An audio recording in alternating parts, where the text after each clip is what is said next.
పెద్దలకి నమస్తే. నిజామాబాద్ కామారెడ్డి జిల్లాలో మొట్టమొదటిగా ప్రారంభించినటువంటి బియ్యం కేంద్రం బాన్స్వాడ కేంద్రం. దొడ్డు బియ్యం దొడ్డు ఉంటే నా తిరిగా అది తినాలంటే పిల్లలు ఇంట్లో తినలేరు. నీ దొడ్డు బియ్యం తిన్నట్టు ఏం చేస్తావు? కష్టం చేసి కూలి చేసి నాలుగు చేసి వ్యవసాయం చేసి సన్న బియ్యం తీసుకొచ్చి కొనుక్కొని వచ్చి అన్నం పెడతాం.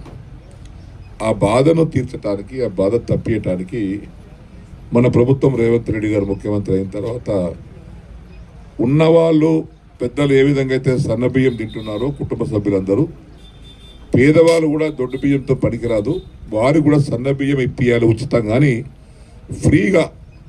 నిన్న ఉగాది నుంచి ఉచిత బియ్యం ప్రారంభించినటువంటి ముఖ్యమంత్రి మన రేవంత్ రెడ్డి గారు. దేశంలో ఎక్కడ లేదు ఈ సన్న బియ్యం, లేదు. ఎవడు తిన్నాడో ఎవడు పడినాడో తెలియదు. కానీ మన రాష్ట్రంలో ఇంతకుముందే సబ్ కలెక్టర్ గారు చెప్పినట్టుగా 2,82,00,000 మందికి, ఇంకా కొత్త దరఖాస్తులు పెట్టుకున్న వారి సంఖ్య ఇంకో 30 లక్షలు ఉన్నాయి. అంటే 3,12,00,000 మందికి నిన్నటి నుంచి ప్రతి నెల ఒక్కొక్క వ్యక్తికి 6 కిలోల ఉచిత బియ్యం మీకు అందజేయడం జరుగుతుంది. కడుపు నిండా భోజనం చేయవచ్చు. మన్మరాలకు బిడ్డలకు మంచిగా ఇవ్వండి, చక్కటి అన్నం భోజనం పెట్టవచ్చు.